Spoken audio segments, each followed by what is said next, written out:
ஆனால் அஜிதாவுக்கும் தம்பிக்கும் போகிறதுக்கு என்ன இல்லை, இங்கே இருக்காங்க, நம்ம போவோம், நம்ம போக வேணாம்னு முடிவு எடுத்துடுறாங்க.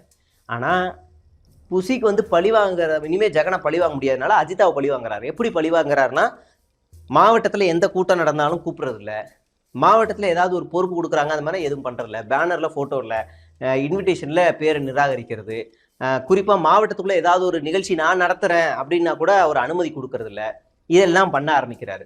அப்போ அஜிதா வந்து எனக்கு மாவட்ட செயலாளர் பதவி கொடுங்க, என்கிட்ட விஜய் ரசிகர் மன்ற எல்லாத்தையும் நான் ஒருங்கிணைச்சிருக்கேன் அப்படின்னு போய் கேட்கும்போது, ஒரு சல்லிப்பைய மாதிரி ஒரு நபர், அவர் பேர் சஜின், அவர் அனுப்பி அவர் வந்து இந்த தென் மாவட்டங்களில் இருக்கக்கூடியவர்களுக்கெல்லாம் பதவி கொடுக்கக்கூடியவர்.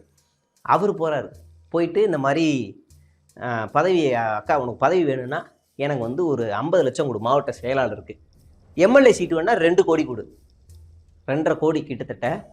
அப்போ அஜிதா என்ன சொல்கிறாங்களா, ஏண்டா நீ எல்லாம் எங்கள் அண்ணன் பில்லா ஜெகன் முன்னாடி கைகட்டி பேசுகிறவன் என் முன்னாடி நின்று பேசுறியாடான்னு அப்படின்னு பேசின உடனே இவன் போய் பற்ற வச்சிடறான். அஜிதா யார் தெரியுமா, அஜிதா அண்ணன் யார் தெரியுமா, அஜிதா அப்படி இப்படின்னு பேச ஆரம்பிச்சிடறான்.